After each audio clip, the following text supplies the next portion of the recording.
አንድ የሚገርመኝ ነገር አለ። ከአሜሪካ ወደ ኢትዮጵያ ስትመጣ ዳላስ ኤርፖርት የሚሰሩ ሻንጣ የሚገፉ ሰዎች ላግዝ ይሏል። ልክ አግዘው ሲጨርሱ $5 ሆነ $10 ሲሰጣቸው በጣም ደስተኞች ናቸው። ከዛ በኋላ አውሮፕላን ተሳፍራ 10 ምናምን ሰዓት በረ ኢትዮጵያ ኤርላይንስ ልክ እንደደረስ እዚህ የሚሰሩ ሻንጣ የሚገፉ ብዙ ሰዎች አሉ። ላግዝ ይሏል። እሺ ትላቸዋለህ።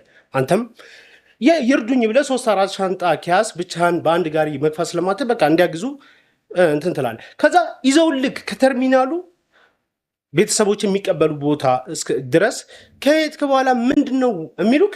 $20 ስሰጣቸው በጣም ነው የሚደብራቸው። ልክ እንደበደልካቸው የተጎጂነት ስሜት ይሰማቸውና ፊታቸውን እንዲህ ይላሉ።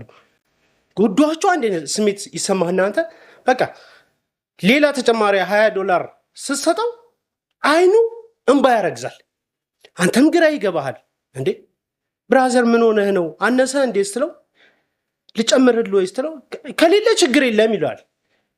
ያደረሰክ እኮ ማለት ነው ከተርሚናሉ እስከ ውጭ ድረስ ቢበዛ 5 ደቂቃ ነው። $40 ሰጥተው ከሌለ ችግር የለውም ይላል። ኢትዮጵያ ኤርላይንስ የምትሰሩ ሻንጣ መገፉ ሰዎች $20 አሜሪካ ውስጥ ወይ አውሮፓ ውስጥ እንዴት እንደመጣ ግን ታውቃላችሁ? አንድ ሰው $40 ለማግኘት 3 ሰዓት ወይ 2 ሰዓት ይሰራል። ፈቅቶ ያውንም ማለት ነው። እናንተ ለ10 ደቂቃ $40 እንዴት አነሰን ትላላችሁ? አይደብራችሁም እንዴ?